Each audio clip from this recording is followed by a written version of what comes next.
Hello, dear Gemini. Welcome to Divine Debut. This is Kathy speaking. Thank you so much for being here for your 2020 yearly preview. It is a preview because I'll be taking only one card for each month, but I will be extending this reading just before the change of the year. So today is the 25th of November, 2019. And we've stepped into eclipse times, so in about a month we've got the first eclipse around Boxing Day, Christmas Boxing Day, and then another eclipse on the 10th of January. So the next 3 months are going to be very interesting. Okay, there's going to be a lot of shifts, a lot of changes. Jupiter will be meeting all those planets in Capricorn and expanding, so Capricorn is very in the year 2020, so we'll see what that brings for you as well. So, dear Gemini, I'm just letting you know that I will be moving overseas to Greece. Many changes for me and my channel, so if you haven't subscribed, you haven't pressed that little bell so you are notified when I upload, please do. Thank you again for your support and all that you do. I should have said happy Thanksgiving to everyone in the US, which we don't celebrate in Sydney. So anyway, for those of you that are listening, hope that you have a wonderful time. All right, Gemini, let's take your cards. 2020. Please, Spirit, 2020 for the sign of Gemini. Okay, the month of January, dear Gemini, let's see, we've got the Three of Cups. Some sort of a celebration, family get-togethers, getting together with friends, workmates, having drinks, celebrating something. Beautiful to see. Lots of parties, Christmas parties maybe, weddings, anniversaries, school reunions I feel here. Lovely to see, but let's see what is coming in the month of February, which is the month after the eclipses. We have the Nine of Pentacles. Practically every sign has had this card. Now, I do see this card as the energy of Virgo, so putting in the work, your daily routine, you're someone who's standing strong financially, like you're good at what you do. You've created some sort of, because this is the Garden of Eden, so you are surrounded by goods, by good things. You're standing well. Okay, now Virgo is, of course, our daily routine. It's our health. As well as that, it's also, looking at those little details. Now, for some of you, this could mean that you are standing strong where business is concerned, so you are the money, bread earner, or you may be dealing with another Virgo, could be Virgo, Taurus, or Capricorn, who are doing very well in business. But if this is your energy and you've got Virgo in your chart, then that means, and I see it as emotionally standing as an individual, not very close with a partner. So being self-sufficient, that's what I want to say. Okay, let's look at the month of March. And we have another Virgo card, which is the Knight of Pentacles. Now, it can be any other earth sign, but I do see in this deck, which is the Radiant Wise Spirit Tarot, this knight is not taking any steps forward. He's calculating, doing the Virgo thing, looking at the details, planning. This is the pentacle, I would say, that is missing from the Nine of Pentacles. The Ten of Pentacles would be the stability through family, the family business, the family money, help, financial help through family. Okay, the extended family here. This is the pentacle that's missing. This is what you're missing. So you're financially okay here. You're standing well, but you're planning how to get to that Ten of Pentacles. So you know that this is the Ace of Pentacles that is holding, which can mean, it can mean marriage, it can mean wanting to start a family, it could mean you're hoping for a promotion, of course, something to complete you, to complete your stability, let's say, your foundation, you know, putting in that security into your life. So there isn't a lot of movement here in March. Okay, it's all about doing the calculation, looking at things, and I should actually look at my chart to see when Mercury is going retrograde, because there is a sense of stopping here. So I do know that Mercury will be retrograding again. I wouldn't be surprised if it was around March. So, and that is your ruling planet. So let's see what the month of April brings. And we've got the Five of Wands. Now this is fire, Leo, Sagittarius, or Aries. I do see this card very many times as a team effort to try and build on something. Maybe a few disagreements here or there. Okay. But it is a 5, which speaks of changes. Okay. And this could be around business, could be around literally trying to build on something. Could be a new home, let's say. Could be a family situation. Could be a family collaboration where business is concerned. Let's look at May. And we've got the Queen of Pentacles. And the Queen of Pentacles is a Virgo, Taurus, Capricorn energy. Again, for me, this is Virgo. I'm sorry, Gemini. You do share the same ruling planet. Mercury rules Virgo as well as you. So this could be your energy. For others of you, this could be, of course, another earth sign. But I do see it as someone that's very stable, very money-orientated. This is the mother, the beautiful, loving, motherly figure. Someone who's very stable, someone that people can depend on, very maternal as well. But she's also someone who could hold her own business. Okay, so we go from the Knight of Pentacles to the Queen, which is a beautiful jump. In the month of May, May is looking very steady for you where business is concerned, motherhood, and of course, the Queen of Pentacles is also the hearth of the family. So she's the one that will light that fire. She will get your slippers. She's very nurturing. This could even be a mother, your mother, let's say. Okay, so beautiful in the month of May. Let's look at June for you. And we have the Page of Swords. So this could be a message of truth that's coming through. This could also be the students. So some of you may be continuing your studies, higher education. This could be also an adolescent child. Nevertheless, this is Gemini, Libra, or Aquarius energies. Sometimes, you know, and I'm not reading reversals, the Page of Swords could also be someone that is spying on through social media, keeping tabs on you. If you are dealing with an air sign, could be sun, moon, or rising air energies. Now, because Gemini is the house of primary education, some of you may be moving into or becoming a teacher, I'm going to say. Okay, and that could be to adolescent children. Something to do with education. News coming through. This is also communication.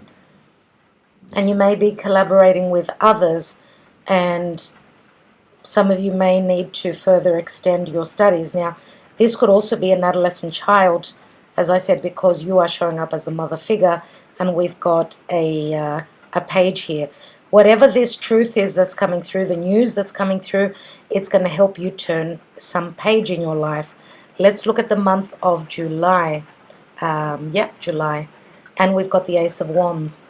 So, new inspiration, creativity, an intimate relationship.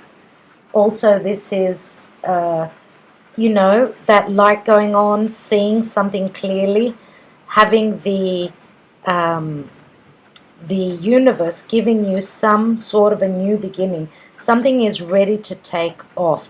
Something that is very creative, very desiring of you. You desire this very much. So aces are all about potentials. Ace of Wands could be a new sexual relationship, could be a relationship around intimacy, involving intimacy. Okay, be careful if you are not hoping to fall pregnant. Take care in July, take precaution. Okay, now this is Sagittarius, Aries, or Leo. This could be a message that you are receiving about, because you're very motherly, you're very grounded, more looking into business than anything else, but July is looking a little bit more passionate in the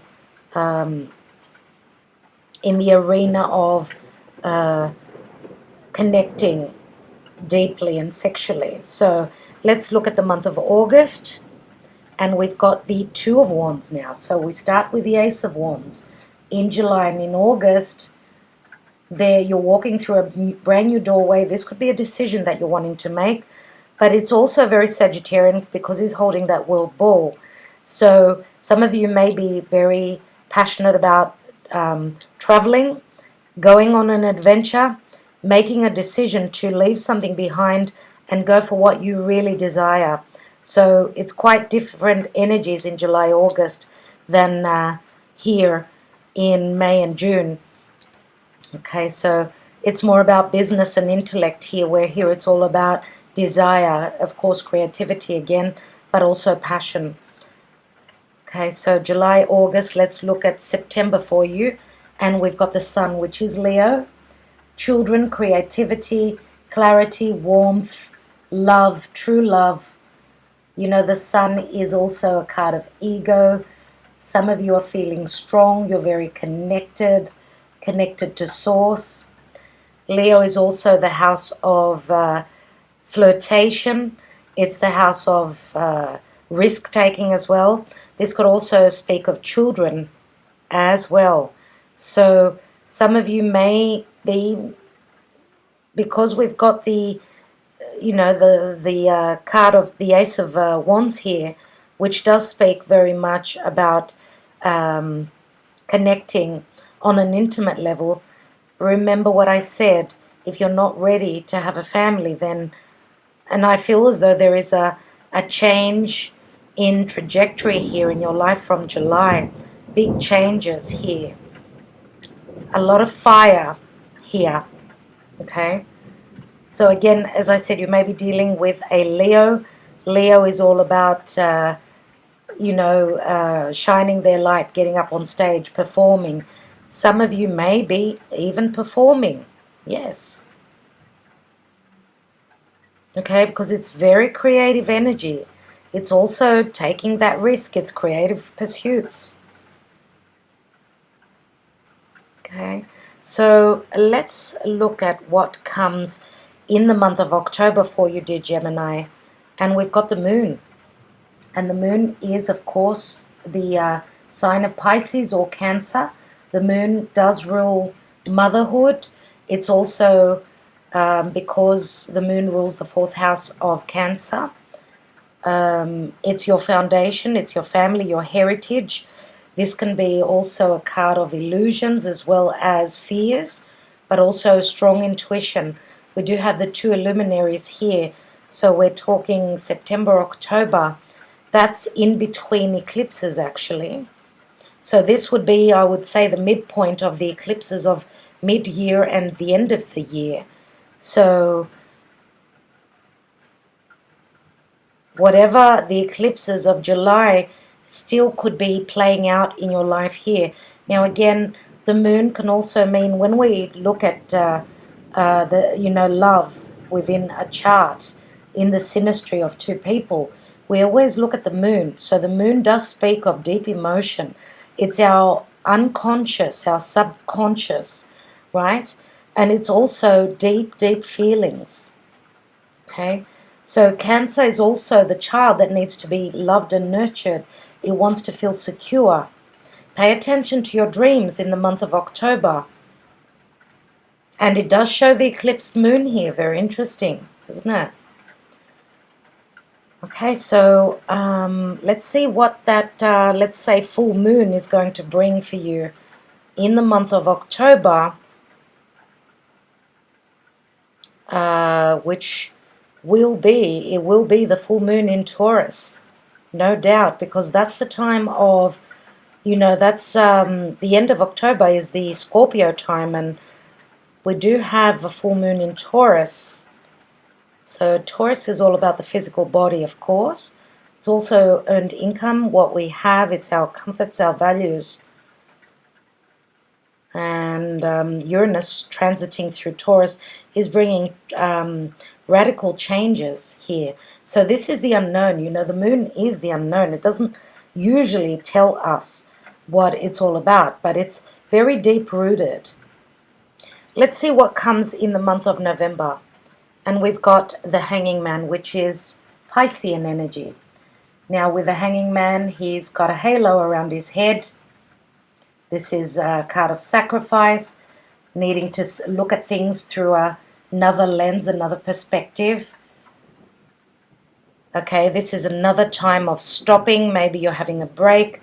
Maybe there's a necessity for sacrifice around motherly situations or around home.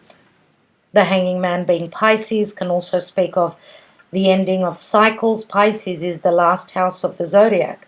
It's the natural 12th house, which is dark. It's also the house of magic. It's the house of sacrifice. It's ruled by Neptune. So it can be quite dreamy, quite the house of escapism, where we can get lost, right? So it's good, and I would say that the advice here on the 11th month of November is to take time out, try and connect, meditate, whatever you need to do, connect with the divine. You could be receiving messages through the divine, through spirit. And you may be dealing with someone who is a Pisces. Okay, so let's take the last month. What happens in December for you, Gemini? And we've got the Eight of Cups. And the Eight of Cups for me is usually leaving something behind, something that you've invested lots of time and emotion into. We've also got the Eclipse Moon here again, but he's moving straight into the Three of Cups. So we've got 11 cups. You're past the point of being over, like, happy and blissful, and you're leaving something behind, and you're very happy because I think that this is something that you're waiting for. I really do. And I do see this card as a card of maturing spiritually, emotionally. Some of you may be going on a journey, a spiritual retreat. You may be moving to some sort of a celebration. So you start the year well and you end the year well, I would say. And again, eclipse time, December. If I'm not mistaken, we're having the first eclipse on the 30th of November. So that'll be interesting. Now, what I'd like to do, dear Gemini, is take one card for the general energy of the year. So for Gemini, please, Spirit, what's the general energy, please? Gemini. Gemini, what do they need to know? And we've got the Eight of Wands, which are Cupid's love arrows, quick change, quick movement, flight travel, very creative energy here. Wands are all about vocation. It is thundering outside. I hope that you can hear me well. Thank God we're getting a bit of rain in Sydney after all those bushfires. Thank God. So, Eight of Wands. Again, eights are very lucky in the tarot. 8 is also the house of Scorpio, which means committing, also connecting on a very intimate, emotional as well as physical level, to the point where you're sharing your resources. Sharing is caring, they do say, and Scorpio is very deep. But 8 is also the number of the Strength card. Okay, so this could be, of course, messages through social media, passionate messages, love messages. All right, dear Gemini, beautiful. I think I will leave it at that. You do have the 8 of Cups as well, which you're ending the year with. So I'll leave it at that. Thank you so much for taking the time out. Thank you for your support and all that you do. Next readings will be the December readings up in the next few days, so look out for those. Sending you lots of blessings, lots of love, lots of light. All the best. Talk to you soon.